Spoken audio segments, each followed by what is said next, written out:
من بنا للہ مسجدا بن اللہ لہ بیتا فی الجنہ۔ برادران اسلام،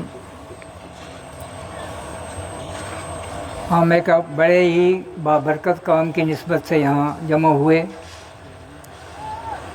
اور اس کام کی نسبت سے ہمارے بہت سارے بزرگ بہت دور سے سفر کر کے تشریف لائے اور ایک خاص جذبہ لے کر آئے۔ اللہ ان حضرات کو جزائے خیر عطا فرمائے۔ اللہ کرے یہ ہمارے جذبات، دینی جذبات اسی طرح سے قائم و دائم رہیں، اور ہم ایک دوسرے کی ان دینی کاموں میں معاونت بھی کرتے رہیں اور ایک دوسرے کے معاون بن کے اللہ تعالیٰ کے ثواب کے مستحق بنتے رہیں۔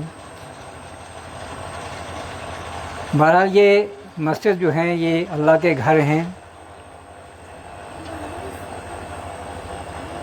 اور اس کا نام ہی ہے بیت اللہ، اللہ کا گھر۔ ایک تو وہ بیت اللہ ہے، اسی بیت اللہ کی یہ شاخیں ہیں، یہ بھی بیت اللہ ہیں، اللہ کے گھر ہیں۔ بیت اللہ کے معنی اللہ کا گھر، اللہ کے گھر ہیں، اس کی عبادت کے لیے بنائے گئے ہیں، اور ان سے کسی کو روکا بھی نہیں جا سکتا، کیونکہ قرآن نے بڑی سختی سے منع کیا ہے۔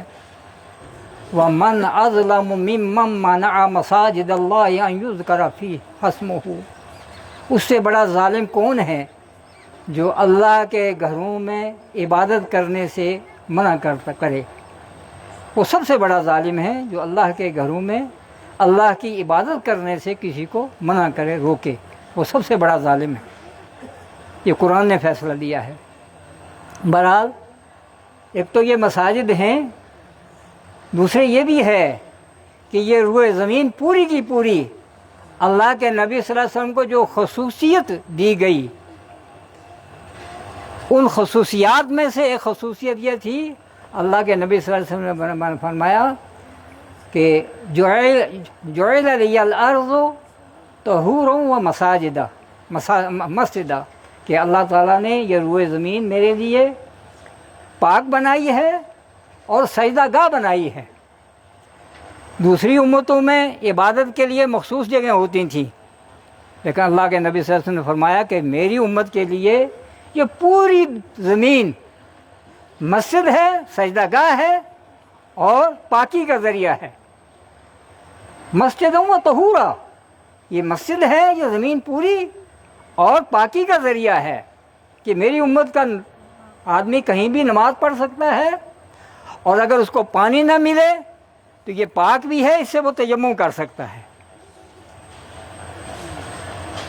اس زمین سے کہیں بھی مٹی سے جو ہے وہ تیمم کر سکتا ہے اگر اس کو پانی نہ ملے، اور کہیں بھی وہ نماز پڑھ سکتا ہے۔ اب جو ناپاکی اس زمین کے اوپر ہوتی ہے وہ انسان پھیلاتے ہیں یا جانور جو ہے ناپاکی کرتے ہیں۔ اگر انسان وہ ناپاکی نہ کرے، کوئی جانور ناپاکی نہ کرے، تو زمین یہ مٹی ساری کی ساری پاک ہے۔ گندگی آتی کہاں سے ہے؟ گندگی اس زمین کے اندر، اس مٹی کے اوپر، یا تو انسان کی وجہ سے یا کسی جانور کی وجہ سے پیدا ہوتی ہے۔ اگر وہی گندگی جو انسان نے کی ہے وہ ہٹا دی جائے، جو جانور نے گندگی کی ہے وہ ہٹا دی جائے، وہ صاف کر دی جائے، وہ جگہ بھی پاک ہو جاتی ہے۔ اس پر آدمی نماز بھی پڑھ سکتا ہے، اس مٹی سے تیمم بھی کر سکتا ہے۔ وہ ہمارے ایک ساتھی تھے پیرزادہ بدر الدین صاحب، تو وہ بڑے انہوں نے کتابیں بھی لکھی مولانا اس پر۔ وہ کہتے تھے، وہ ان صفائی کرنے والوں کو بہت اچھا سمجھتے تھے، بڑا پیار کرتے تھے ان سے، کہ ہم گندگی پھیلاتے ہیں، یہ صفائی کرتے ہیں۔ گندگی ڈالنے والا اچھا ہوتا ہے یا گندگی صاف کرنے والا اچھا ہوتا ہے؟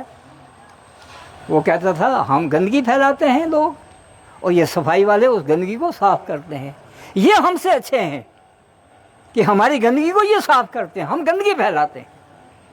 تو وہ ان گندگی صاف کرنے والوں کو، صفائی کرنے والوں کو، سڑک صاف کرنے والوں کو، گلیاں صاف کرنے والوں کو بڑا پیار کرتے تھے کہ ان گندگیوں میں، سڑکوں پر، ان گلیوں میں، اس زمین پر ان سڑکوں پر ہم گندگی پھیلاتے ہیں اور یہ اس گندگی کو صاف کرتے ہیں، تو اس گندگی صاف کرنے والا اچھا ہوتا ہے اس سے جو گندگی پھیلاتا ہے۔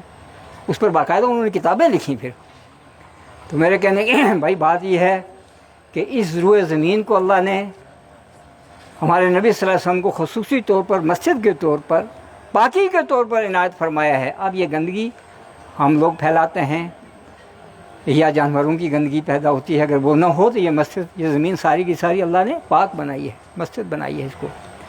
تو یہ جو مسجد، یہ اس سے بھی خصوصیت میں چلی جاتی ہے کہ اس زمین کے اندر بھی جو مسجد کا حصہ ہے وہ بیت اللہ ہے، اس کا نام ہی بیت اللہ ہو گیا۔ تو اللہ تعالیٰ ہمارے بھائیوں کو جنہوں نے اس مسجد کے لیے یہ قدم اٹھایا، اللہ کی ان کی ان کو نیتوں کو، ان کوششوں کو، ان جد و جہد کو جو ہے قبول فرمائے۔ اللہ اس مسجد کو قیامت تک کے لیے آباد فرمائے۔ اللہ ان کے بچوں کو، ان کی نسل کو، اللہ سب مسلمانوں کو جو ہے ان مساجد کو آباد کرنے کی توفیق عطا فرمائے۔ تو بات یہ ہے کہ ان مساجد کے اندر ضرورت ہے کہ ان کے اندر درسگاہ قائم کی جائیں، درس و تدریس ہو، چونکہ درس و تدریس اور مساجد کا ایک لازمی جوڑ ہے۔ بعد بھی مساجد کے اندر جو ہے مدرسے قائم کیے گئے ہیں، پھر بعد میں آگے چل کر جو ہے باقاعدہ مدرسوں کی الگ جو ہے عمارتیں بنی، ورنہ ابتداً جو ہے یہ درس و تدریس تعلیم کا سلسلہ جو مسجد سے ہی شروع ہوا۔ تو اللہ کرے ہر مسجد کے اندر درسگاہ قائم ہوں، بچوں کو قرآن پاک پڑھایا جائے، نماز سکھائی جائے۔ اس وقت بڑی پریشانیاں بھی ہیں، آپ خبروں میں سنتے ہیں۔ اللہ تعالیٰ مساجد کی حفاظت فرمائے، اللہ مدارس کی حفاظت فرمائے۔ اللہ کرے یہ دین کا سلسلہ مساجد اور مدارس کے ساتھ یہ قائم دائم رہے۔ تو بھائی یہ اللہ آپ کا آنا قبول فرمائے۔ ٹائم بہت زیادہ ہو گیا، آپ کو واپس بھی جانا ہے۔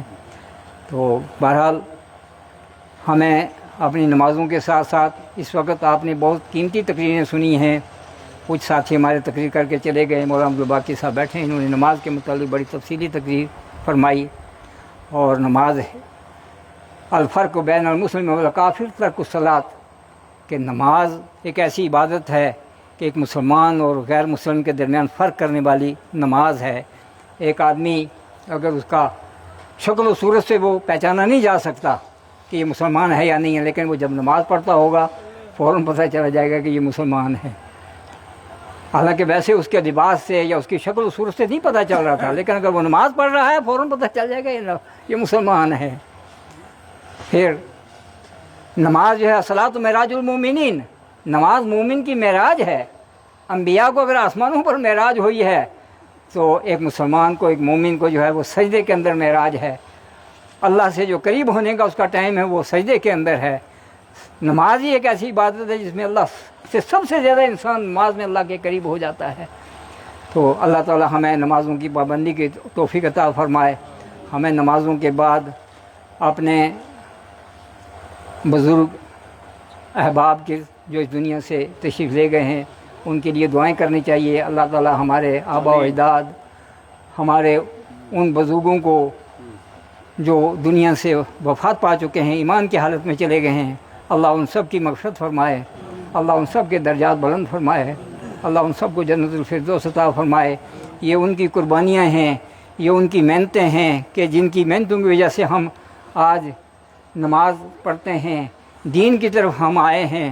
اللہ تعالی ہمیں بھی یہ توفیق دے کہ ہم بھی یہ محنت کریں تاکہ ہمارے آگے سے نسل، ہمارے بچے بھی جو ہے وہ دین کے سے وابستہ رہیں۔